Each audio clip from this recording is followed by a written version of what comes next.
Bismillahirrahmanirrahim. Assalamualaikum warahmatullahi wabarakatuh.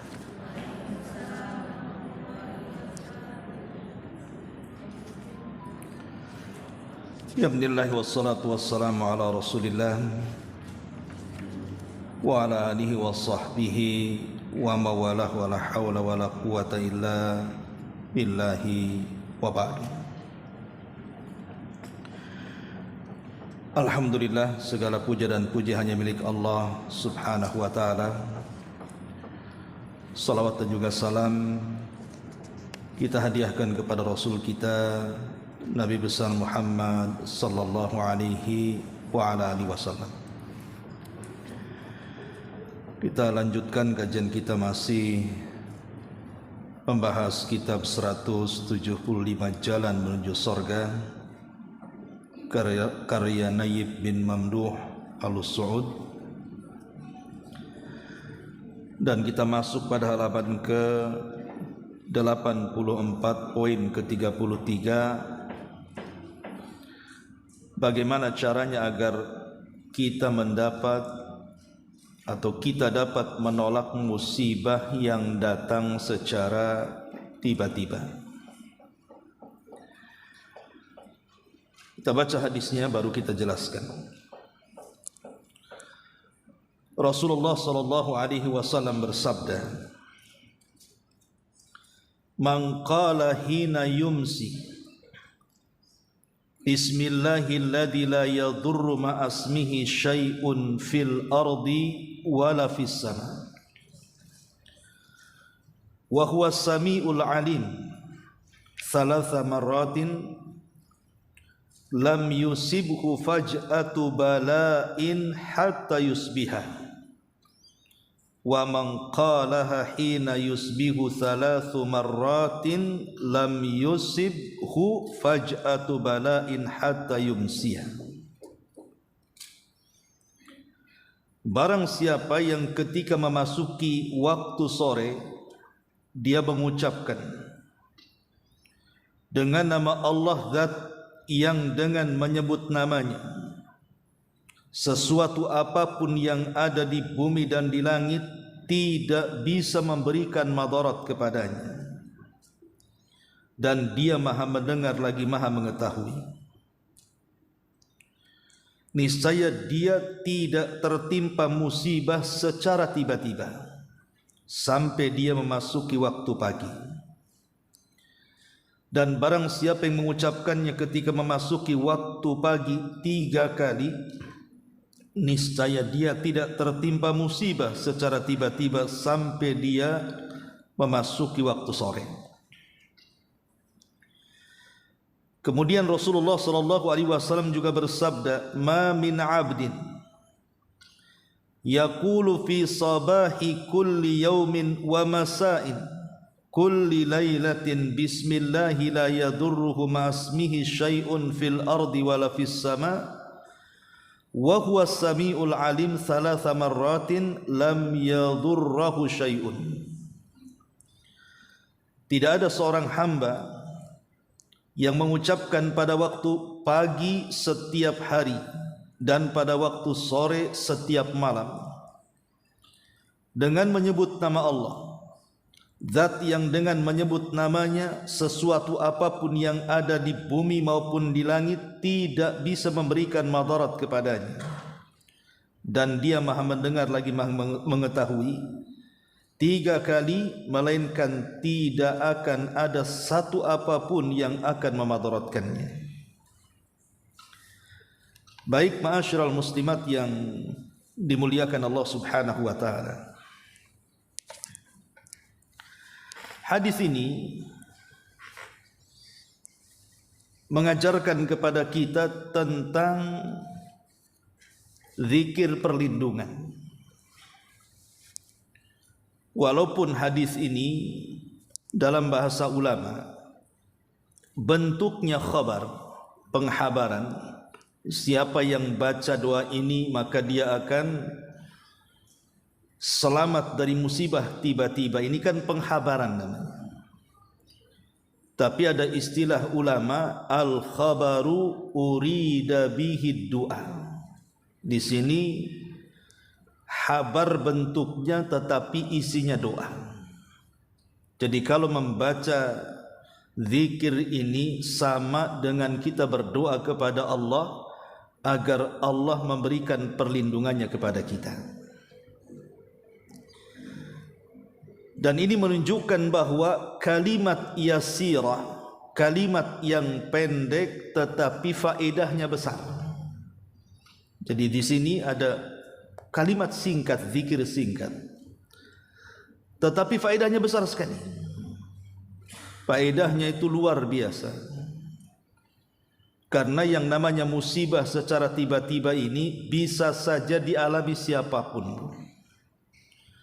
Kemarin di Tiban ada tanah longsor, kemudian meninggal dunia. Apakah orang yang meninggal dunia tahu kalau rumahnya akan tanah longsor? Kan tidak. Tahu-tahu ketimbun mati. Ada orang kebakaran, tahu-tahu kemudian dia terperangkap dalam rumah kemudian meninggal dunia. Apa orang yang mati kebakaran tahu kalau rumahnya akan kebakaran? Tidak juga. Atau orang yang sehat-sehat saja sebelum tidurnya, tahu-tahu setelah bangun sakit semua, bahkan tidak bisa diangkat, kena stroke dan yang semacamnya. Apa dia tahu kalau habis tidur akan mengalami musibah seperti itu? Kan tidak. Musibah ini terkadang datang tiba-tiba. Siapa yang tahu? Tidak ada yang tahu kecuali Allah subhanahu wa ta'ala. Dan musibah tiba-tiba ini bagian daripada ujian Allah subhanahu wa ta'ala kepada kita. Dan yang namanya musibah itu tidak mesti perkara buruk. Terkadang perkara baik juga musibah. Makanya Allah subhanahu wa ta'ala mengatakan, wa nablukum bil bisyarri wal khairi fitnah. Dan kami akan menguji kalian dengan perkara yang buruk ataupun dengan perkara yang baik. Jadi dua-duanya musibah. Tapi umumnya manusia kalau sudah mendengar kata musibah itu biasanya cenderung pemahamannya ke yang negatif. Musibah itu ya kalau kelaparan kita katakan musibah, terkena penyakit kita katakan musibah, terkena bencana alam dikatakan musibah, dan begitu seterusnya. Apalagi di akhir zaman, salah satu tanda daripada tanda-tanda kiamat, dekatnya kita dengan kiamat adalah faj'ah. Seseorang itu dikejutkan dengan kematian mendadak. Mautul faj'ah namanya. Kematian mendadak. Ibu, terkadang ada orang yang dari rumah, dia bekerja, tahu-tahu di tengah jalan ditabrak mati. Kalau dia tahu akan mati, mungkin hari itu tidak akan mungkin dia kerja. Tahu akan mati, ya. Tapi karena tidak tahu kematian, tiba-tiba Allah subhanahu wa ta'ala terjang dengan musibah mendadak, mati dia. Atau mungkin kecelakaan, jatuh dari pekerjaan. Atau mungkin ibulah yang di rumah kepleset gitu saja. Siapa yang tahu kepleset? Tahu-tahu kepleset gitu saja, akhirnya pincang. Lah musibah-musibah yang sifatnya dadakan, sifatnya tiba-tiba ini bisa datang kapan saja. Lah karena bisa datang kapan saja dan musibah itu datang dari Allah subhanahu wa ta'ala, sebenarnya kita bisa mengantisipasi sebelum musibah itu datang. Lah salah satu antisipasi itu dengan cara berzikir. Lah inilah zikirnya di sini. Nabi SAW mengatakan di sini, barang siapa yang ketika masuk di sore hari, ba'da asar atau ba'da maghrib ke isya, itu disebut sore hari. Kemudian ibu membaca bismillahilladzi la yadurruhu atau bismillahilladzi la yadurru ma'asmihi syai'un fil ardi wala fis sama wa huwas samiul alim. Kan pendek kan. Ibu baca 100 kali, nyandar di tiang, pulang hafal. Coba saja. Sejam nyandar di tiang, jangan ngantuk. Ya. Kemudian konsentrasi, ibu baca 100 kali Bismillahilladzi la yadurru ma'asmihi syai'un fil ardi wala fis sama wa huwas samiul alim. Itu kan pendek. Tetapi jangan dilihat pendek bahasanya, lihat betapa besar faedahnya. Nabi mengatakan, berapa kali baca? Salasa marratin, cukup 3 kali dibaca.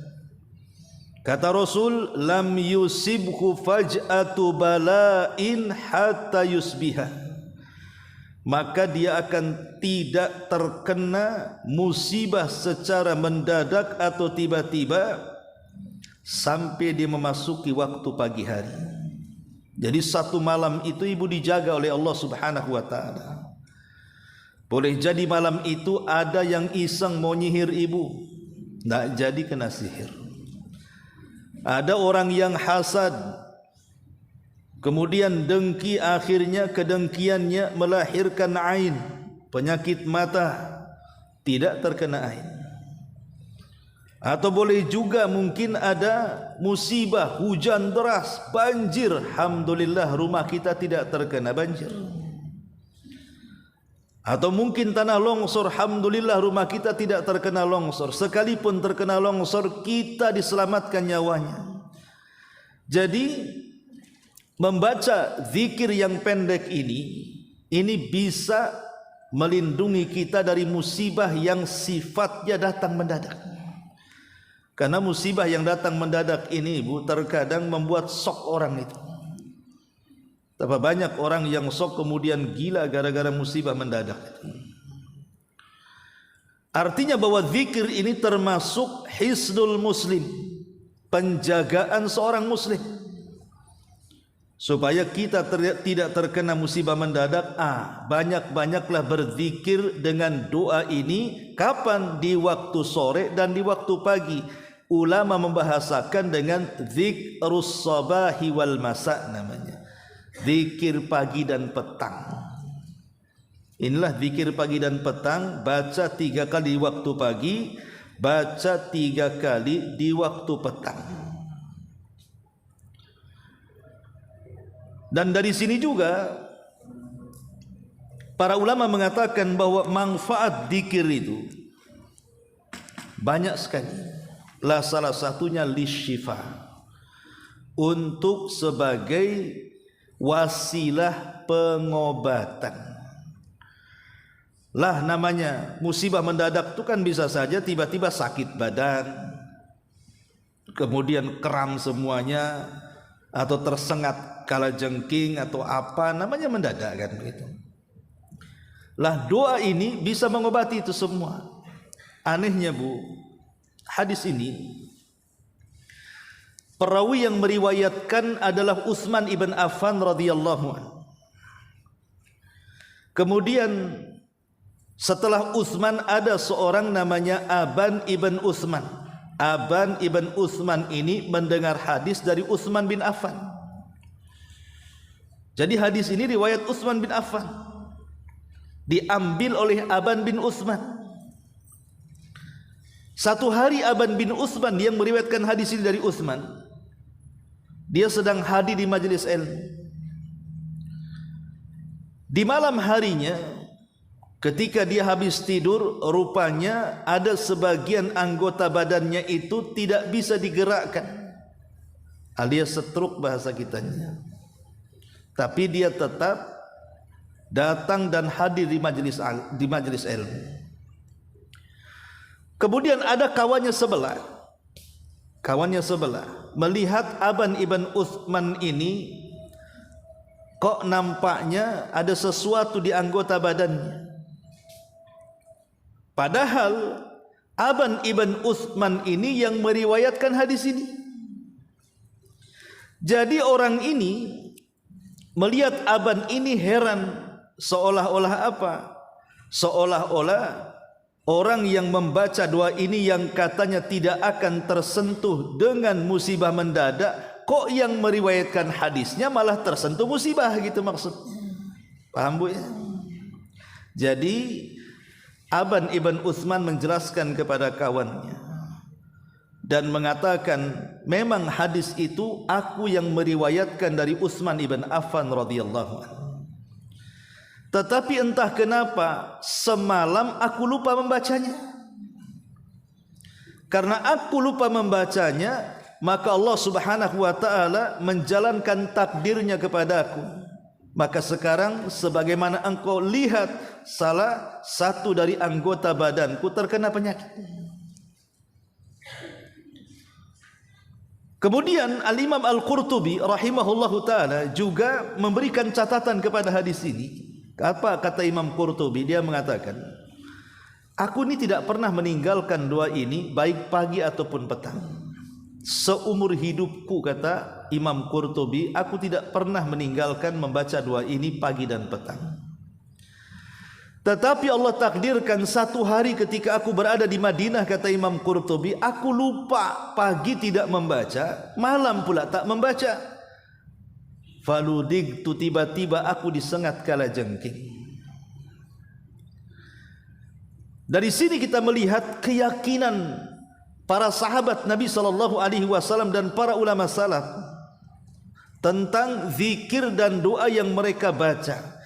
Jadi kalau ingin berpengaruh doa ataupun zikir yang kita baca dengan apa yang disabdakan Nabi SAW tentang keutamaannya, maka harus ada keyakinan. Tidak boleh hanya sekedar coba-coba. Karena lihat di sini kata Imam Qurtubi, aku tidak pernah meninggalkan kecuali satu malam aku tak baca, akhirnya malam itu aku disengat. Karena dia yakin orang yang membaca doa ini tidak tersentuh dengan bala yang sifatnya mendadak. Tapi karena tidak membaca malam itu, akhirnya tersengat kalajengking. Berarti dari sini bagaimana keyakinan kuat para ulama itu tentang zikir dan doa yang dibaca oleh mereka, bukan hanya sekedar coba-coba saja. Kalau coba-coba saja tidak akan pengaruh doa ini. Harus ada keyakinan kuat bahwa apa yang disabdakan Rasul itu memang sebuah kenyataan dengan keutamaannya. Ma'asyiral muslimat rahimakumullah. Tetapi yang namanya zikir dan doa itu akan sedikit pengaruhnya kalau kita tidak memahami maknanya, Bu. Ibu hanya baca saja, tapi tak paham isinya apa maksudnya. Makanya ulama mengatakan bahwa memahami makna kalimat per kalimat dari zikir yang kita baca itu akan membawa pengaruh yang besar bagi yang mengucapkannya. Maka kita akan sedikit kupas nih maknanya supaya ibu tahu kenapa zikir ini bisa menjadikan kita terhindar dari musibah mendadak. Baik, kita akan ulas. Ma'asyiral muslimat yang dimuliakan Allah Subhanahu wa taala. Di sini Nabi SAW mengajarkan zikir dengan memulakan kalimat bismillah. Bismillah dengan menyebut nama Allah. Dengan menyebut nama Allah di situ diawali dengan kalimat ba. Kalimat ba dalam ilmu nahwu itu disebut harfu jarrin namanya. Huruf yang mengkasrahkan kalimat setelahnya. Dan dalam ilmu usul, ba itu memiliki makna lil isti'anati, meminta pertolongan kepada Allah. Jadi bismillah itu dengan menyebut nama Allah aku meminta pertolongan. Jadi aktivitas apapun, Bu, kalau ibu memulai dengan basmalah, insya Allah pasti akan ditolong Allah. Ibu mau masak, baca basmalah, insya Allah tuh nggak akan terkena kebakaran, nggak akan terkena cipratan minyak goreng, namanya kan. Kecuali sengaja ibu lempar aja ke dalam minyak. Tapi kalau sudah hati-hati dan ibu sudah baca basmalah, insya Allah semua akan ditolong Allah. Ibu mau ke pengajian dari rumah, bismillah, kemudian naik mobil, insya Allah sepanjang jalan ditolong. Tidak akan ketabrak dan tidak akan nabrak. Pokoknya apapun permasalahan Bu, aktivitas apapun jangan lepas dari basmalah Bu. Ibu naik mobil baca basmalah, turun dari mobil baca basmalah, masuk rumah baca basmalah, mau beraktivitas apapun baca basmalah, supaya aktivitas itu ada pertolongan Allah di dalamnya. Apalagi kalau menyelesaikan masalah. Ibu nih umpamanya diundang untuk menyelesaikan masalah, bismillah, minta pertolongan kepada Allah, libatkan Allah dalam masalah. Sebab sebesar apapun masalah, kalau Allah terlibat, maka insya Allah diuraikan masalahnya. Tapi sekecil apapun masalah, kalau Allah tidak dilibatkan, susah tuh jalan keluarnya. Maka bismillah itu artinya minta pertolongan kepada Allah. Lebih daripada itu, kalimat bismillah ini membawa berkah Bu. Membawa berkah kalimat bismillah ini. Jadi bukan hanya sekedar isti'anah saja, meminta pertolongan kepada Allah, tetapi di dalamnya ada berkahnya. Contoh umpamanya, ada orang yang mencari pekerjaan, tugas keluarga, seorang suami keluar rumah. Anggaplah dia super taksi, ojek online, atau apalah namanya dari pekerjaan-pekerjaan, baik di pasar, di kantor, tempat-tempat kerja. Ketika dia berangkat baca basmalah, itu sudah bagus. Kenapa? Karena melibatkan Allah dalam pekerjaannya. Tapi yang namanya bekerja, dia sudah ditolong dalam pekerjaannya oleh Allah, dia selamat dari pergi sampai pulang, tidak ada cacat di badan. Ya mungkin lelah letih biasa namanya orang bekerja, tapi yang namanya hasil kerja itu tidak ada yang tahu kecuali Allah. Apalagi kemudian yang gajinya itu bukan gaji bulanan.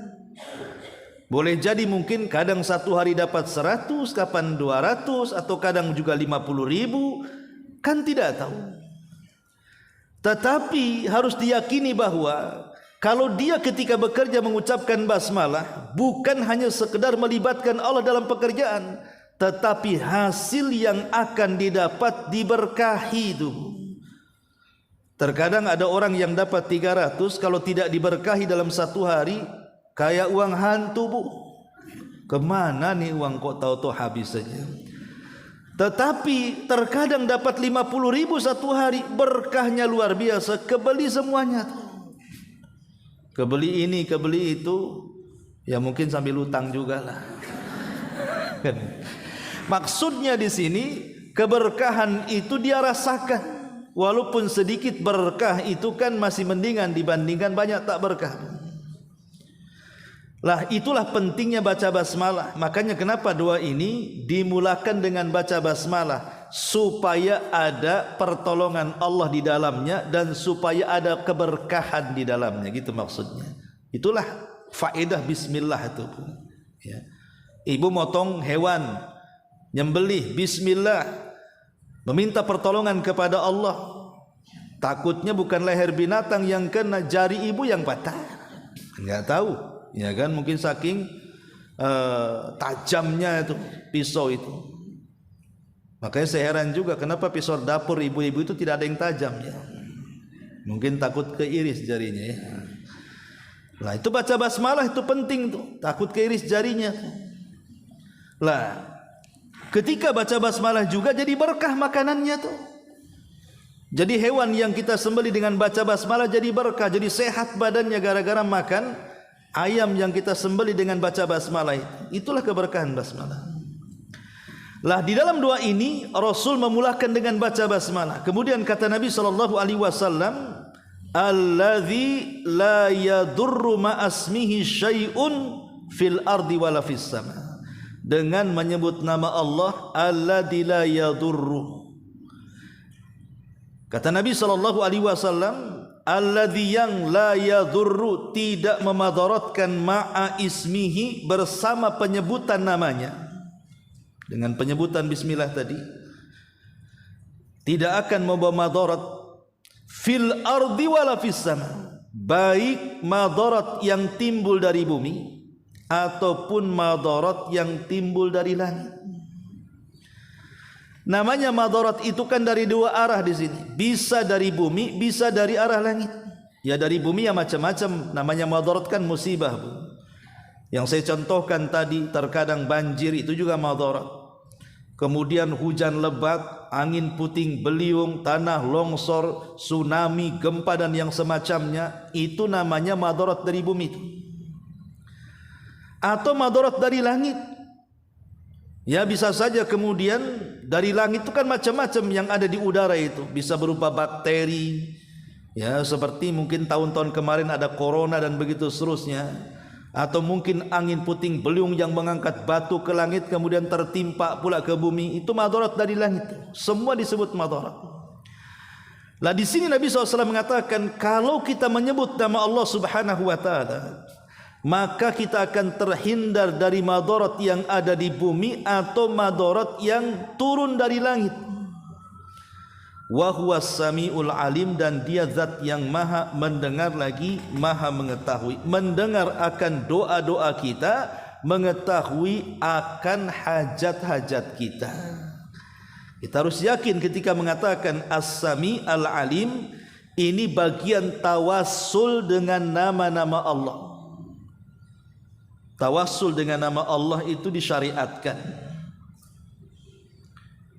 Makanya Allah Subhanahu wa taala tutup dengan nama-namanya. Ketika Rasul mengajarkan wa huwas samiul alim, berarti kita disuruh bertawassul dengan nama Allah. Karena tawassul dengan nama Allah itu salah satu penyebab doa-doa kita dikabulkan dan hajat-hajat kita dipenuhi.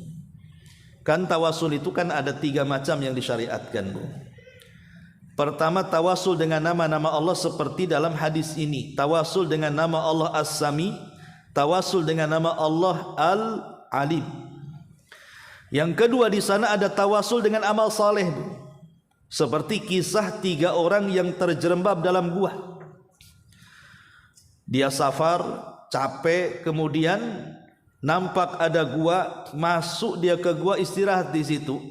Rupanya ada gempa kecil, akhirnya runtuh tuh batu besar menutup lubang guanya. Tak bisa keluar 3 orang ini. Didorong juga tidak bisa, karena di zaman dulu kan nggak ada belko kan gitu. Zaman sekarang ya ada beko, yang dulu mana ada gitu. Akhirnya kemudian salah seorang di antara mereka mengatakan, kita tidak mungkin lolos dari gua ini. Pasti kita akan mati di gua ini, kecuali masing-masing kita bertawasul dengan amal saleh. Yang satu mengatakan, dulu aku pernah berbuat baik kepada orang tuaku melebihi anak istriku. Ya Allah, kalau itu amal saleh dan ada pahalanya, tolonglah itu geserkan batu besar itu. Tiba-tiba menggelinding sedikit, Bu, tapi belum bisa keluar. Yang satu mengatakan, dulu aku pernah punya pekerja, kemudian lama tak muncul, akhirnya aku berikan gajinya semuanya dan hasil-hasilnya. Kalau ini berupa amal soleh, tolonglah gelindingkan tuh batu itu. Akhirnya digelindingkan oleh Allah, terbuka lagi sedikit, belum bisa keluar juga.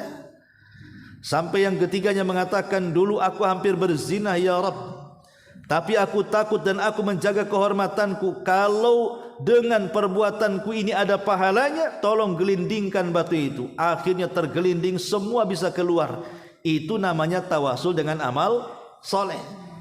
Makanya, Bu, jangan remehkan sekecil apapun amal soleh, karena itu bisa dijadikan tawasul.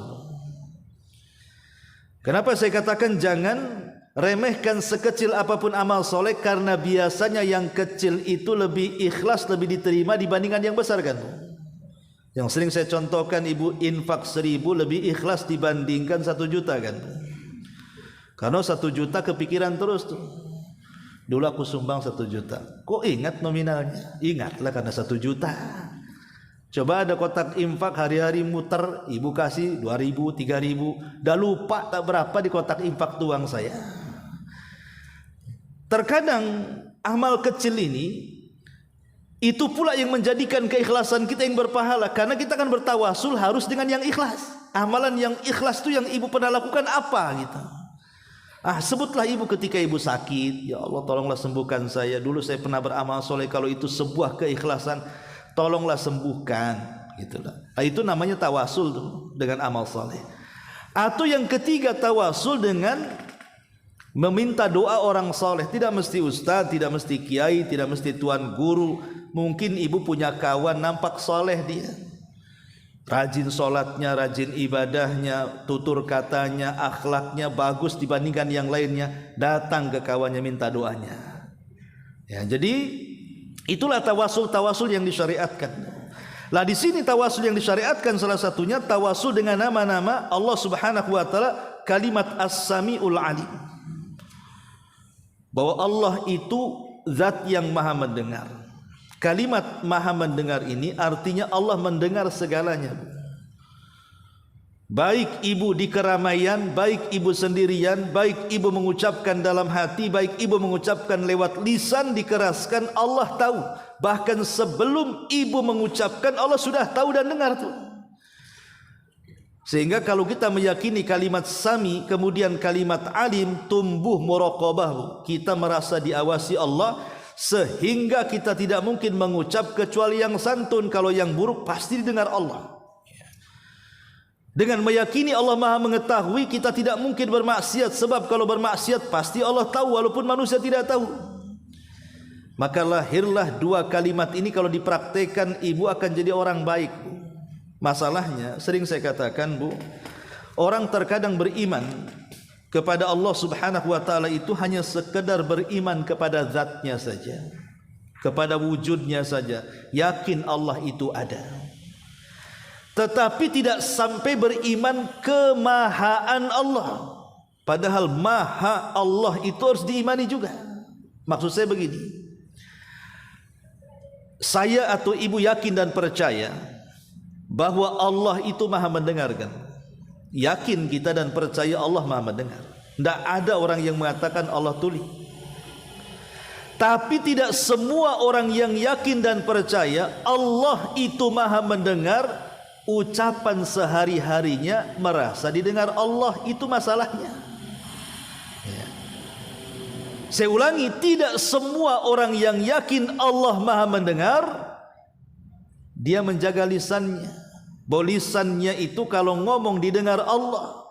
Lah ketika kurang yakin dengan kemahaan Allah dalam maha mendengar, makanya nyantai saja ibu mau gibah, mau seharian pun nyantai. Kenapa? Karena enggak yakin Allah maha mendengar. Memang yakin maha mendengar, tapi tidak yakin didengar Allah, itu masalahnya. Makanya asik saja gibah itu, mau 2 jam 3 jam ayolah, mau pindah tempat iya gitu, mau dimodali pokoknya ayo kita gibah rame-rame. Nah, ini kan ada orang yang tidak yakin dengan kemahaan, hanya sebatas zatnya saja. Atau al-alim juga, saya yakin dan percaya, saya ibu dan siapapun, Allah itu maha mengetahui. Yakin karena tidak ada orang yang mengatakan Allah jahil. Allah itu maha tahu. Tapi anehnya tidak semua yang yakin Allah maha mengetahui, dia merasa bahwa maksiatnya diketahui Allah sehingga dia malu bermaksiat. Sehingga ya maksiat tenang-tenang saja dia. Karena apa? Yakin Allah maha mengetahui tapi tidak yakin diketahui Allah. Itu masalahnya. Ya. Makanya beriman kepada Allah bukan hanya kepada wujudnya saja, tapi kemahaan Allah pun harus ditanamkan supaya kita menjadi orang baik. Kalau seandainya orang itu yakin Allah maha mendengar dan dia merasa didengar Allah, kalau orang yakin, dia meyakini Allah maha mengetahui dan dia yakin Allah mengetahuinya, saya yakin 2 nama Allah saja kalau diterapkan jadi baik itu. Saya yakin. Mungkin ucapan ibu akan santun, perbuatan ibu akan menghindar maksiat. 2 asma Allah kalau diamalkan itu sudah jadi baik. Apalagi 99 nama kan itu, lebih baik lagi. Ya.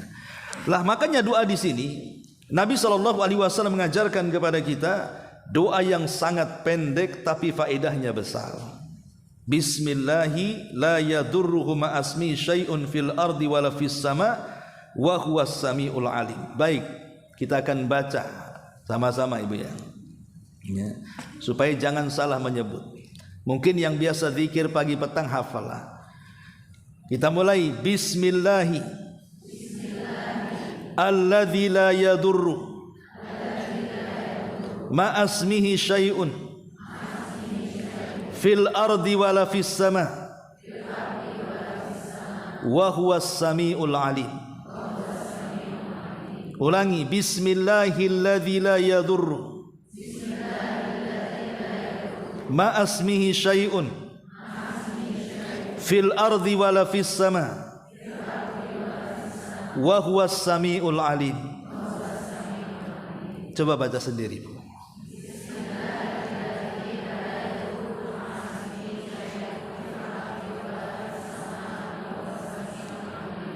Tutup bukunya, Bu. Coba.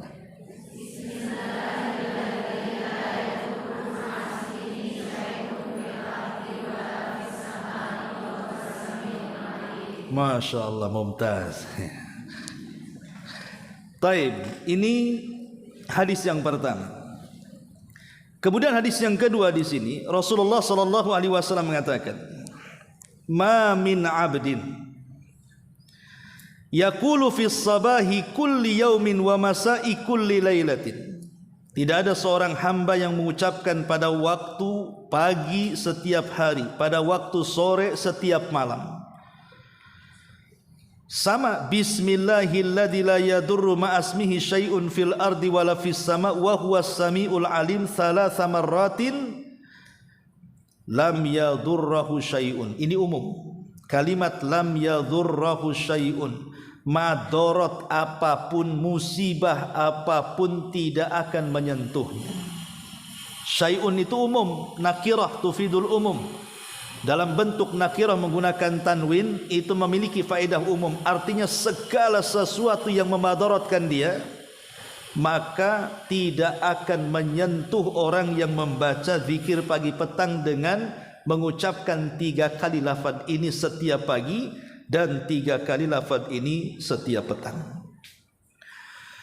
Taib, ma'asyiral muslimat yang dimuliakan Allah Subhanahu wa taala. Secara umum namanya zikir itu, Bu, memiliki faedah bukan hanya sekedar yang tercantum dalam hadis ini. Lam yusibhu faj'atu bala'in, tidak tersentuh dengan musibah yang mendadak. Al-Imam Ibnul Qayyim rahimahullahu ta'ala menyebutkan tentang 5 atau sekitar beberapa faedah orang yang melanggengkan zikir ini, Bu, baik zikir pagi ataupun zikir petang. Yang pertama, annahu yatrudu syaitan. Zikir itu bisa mengusir setan. Zikir itu bisa mengusir setan. Dan setan itulah yang membawa kepada perasaan alham wal gham. Kenapa kemudian orang itu selalu dihinggapi stres, dihinggapi bingung? Itu salah satunya karena ada waswas setan di dalamnya. Terkadang tiba-tiba orang sedih, orang stres, banyak masalah kan itu. Itu sumbernya salah satunya dari setan. Maka setan itulah yang kemudian membuat kita jadi stres. Lah yang bisa mengusir setan itu adalah dengan zikir. Jadi bukan hanya terhindar dari bala saja, kita akan dijauhkan dari gangguan setan. Kemudian yang kedua, yuqawwil qalba wal badan. Jadi orang yang membiasakan zikir pagi petang ini, dia akan menguatkan hatinya dan akan menyehatkan badannya. Kita tahu bahwa sumber dari ketenangan, sumber dari kesehatan badan itu karena adanya ketenangan hati. Dahulu ada kisah. Ada seorang ulama namanya Syekhul Islam Ibnu Taimiyah rahimahullahu taala. Syekhul Islam Ibnu Taimiyah ini terkena sakit parah. Akhirnya dirawat oleh tabib dokter. Kata dokter, wahai imam, engkau ini harus banyak istirahat, banyak tidur. Tidak usahlah banyak baca dan mencatat. Kau waktunya istirahat. Kata Syekhul Islam Ibnu Taimiyah rahimahullah tadi mengatakan kepada sang dokter, wahai dokter, saya ingin tanya, apakah mempercepat kesembuhan itu ada kaitan dengan kebahagiaan hati? Ada kaitan dengan ketenangan hati? Kata dokter, iya, ada. Hati kalau tenang, hati kalau tentram, itu penyakit cepat sembuh tuh. Tapi kalau hatinya makin stres gitu ya, biasanya penyakitnya susah sembuh tuh. Ya betul juga sih, saya juga pernah punya kawan, entah kenapa tiba-tiba pembuluh darah di kepalanya itu pecah. Akhirnya dibawa ke dokter, ya, tiba-tiba kemudian jadi mati kayak orang stroke habis dioperasi itu. Kemudian dibawa ke Sinsel lah bahasa kitanya untuk dirawat.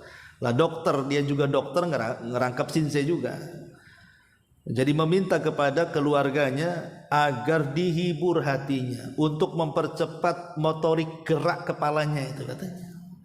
Sebab kalau dihibur hatinya tenang katanya. Kalau hatinya tenang gak banyak pikiran. Kalau tidak banyak pikiran itu cepat penyembuhannya katanya. Jadi apa yang dikatakan Syekhul Islam kepada dokter tadi, dia mengatakan lihat, ya. Kata dokter, iya memang kalau tenang hati itu mempercepat kesembuhan. Kata Ibnu Taimiyah rahimahullahu taala, saya ini hanya tenang dengan membaca kitab dan menulis katanya. Maka biarkan saya membaca kitab dan menulis walaupun kurang istirahat, ini lebih menenangkan hati saya katanya. Oh kata dokter, kalau gitu teori kita berbeda katanya. Tapi yang jelas di sini bahwa salah satu yang menenangkan hati yang paling cepat adalah zikir. Karena itu berdasarkan nas Quran. Ala bi dzikrillahi tatmainnul qulub. Ingatlah dengan banyak zikir kepada Allah, hati kita itu akan tenang tuh. Maka terutama orang-orang yang terkena banyak keluhan penyakit, banyak zikir saja biar hatinya tenang, bisa juga itu memulihkan kesembuhan dia. Banyak berzikir kepada Allah Subhanahu wa taala, karena kata Ibnul Qayyim, annahu yuqawwil qalba wal badan. Bisa menguatkan hati dan menyehatkan badan.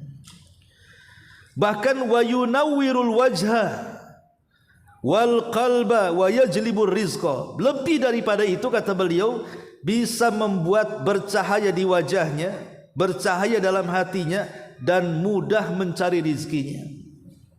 Orang kalau banyak zikir itu akan dimudahkan segalanya.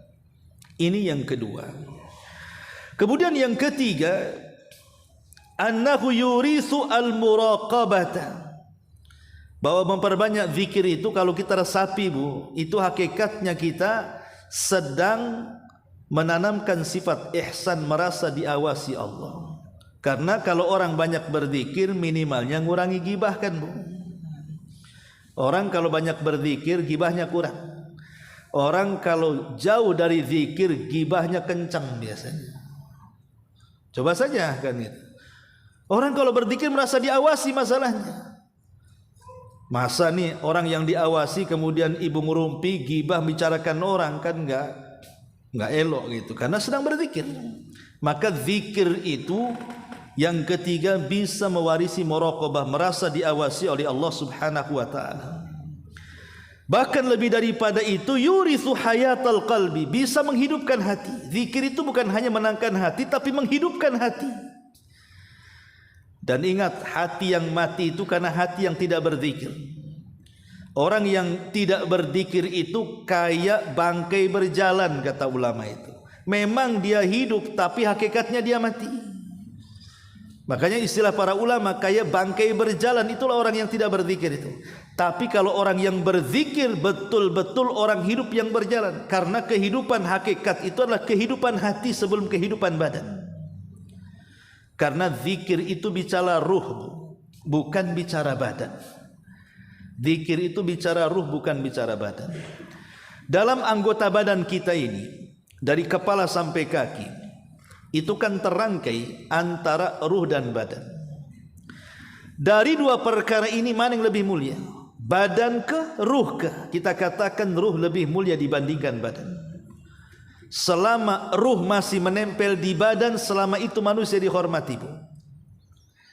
Karena kalau manusia itu hidup, pasti dia akan meletakkan pangkat-pangkat di pundak dia. Dihormatilah dia berjalan ke sana kemari.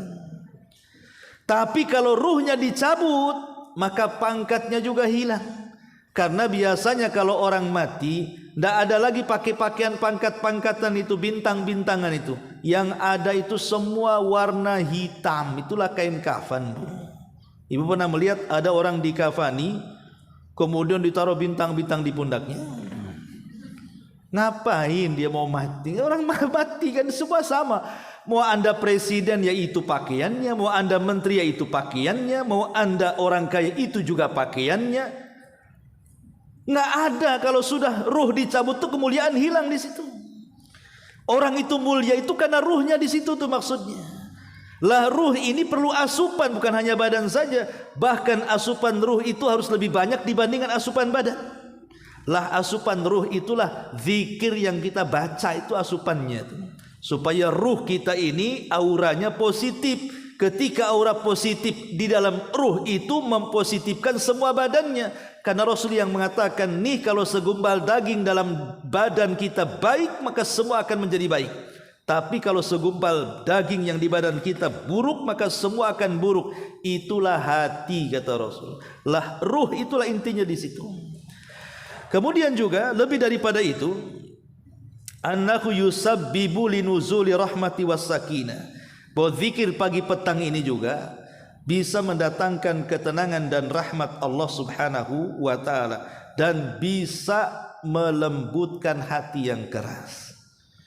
Ibu kalau sudah mulai keras hatinya, seperti apa sih orang keras hati itu? Ya orang yang tidak pernah peka dengan orang lain. Orang yang cenderung emosi, susah dinasihati, itu orang keras hati itu namanya. Susah menangis, baca Quran biasa saja, kayaknya tidak ada rasa, ya. Padahal yang dibaca ayat-ayat neraka tuh, kok nggak ada rasanya, nggak ada nangis-nangisnya. Ah, inilah keras hati itu. Bukan nggak nangis, Ustaz saya tidak paham ya maknanya itu. Ya baca saja, kan gitu. Ya sekali-kali tingkat terjemahnya kan, biar paham intinya di situ. Tapi intinya bahwa berzikir itu bisa melembutkan hati. Bahkan lebih daripada itu, orang kalau berzikir itu kita akan jadi selebritis langit.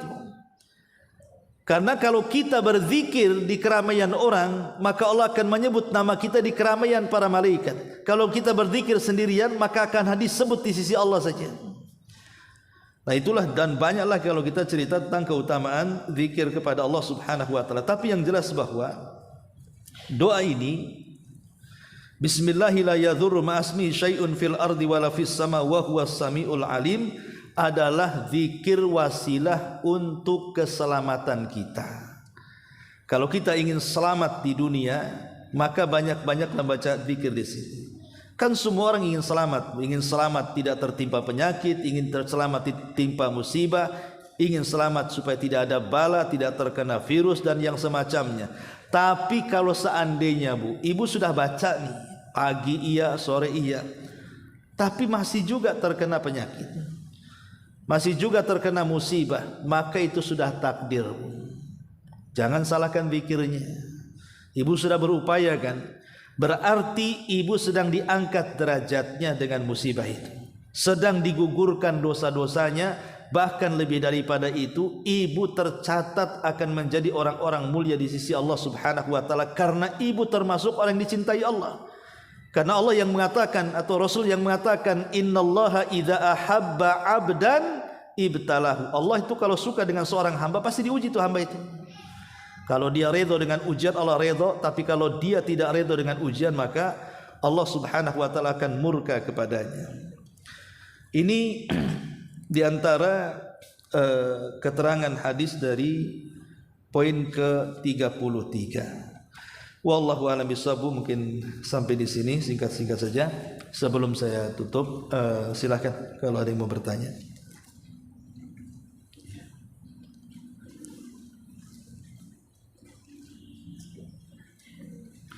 Oh iya, dan satu lagi keterangan dari ulama serupa, ya, bahwa kalau ingin ibu menjadi ahlu zikir, ahli zikir, sebagaimana Allah Subhanahu wa taala mengatakan di dalam Al-Quran, alladzina yadhkurullaha dzikran katsira, orang-orang yang berzikir kepada Allah dengan zikir yang banyak.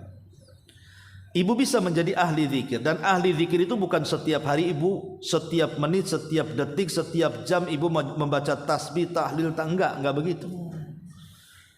Jadi ahli zikir itu ulama mengatakan seperti yang dikatakan Imam Ibnu Salah rahimahullahu taala, orang yang menjaga 4 waktu berzikir. Pertama ba'da shalah al-mafruḍah, setelah salat yang diwajibkan ibu zikir di situ. Yang kedua zikir pagi dan petang yang kita bahas ini ya. Yang ketiga zikir sebelum tidur dan setelah tidur. Dan yang terakhir zikir ketika ibu keluar rumah. Bismillahi tawakkaltu Allah. La haula wala quwata illa billah. Kalau ibu bisa menjaga 4 zikir ini kata ulama, maka ibu disebut ahli zikir. Jadi ahli zikir itu bukan setiap detik subhanallah subhanallah, apalagi bawa tasbih kemana-mana. Enggak ya. Ahli zikir itu kalau ibu menjaga 4 waktu zikir, salat wajib, baca tuh zikir yang diajarkan Nabi. Yang kedua zikir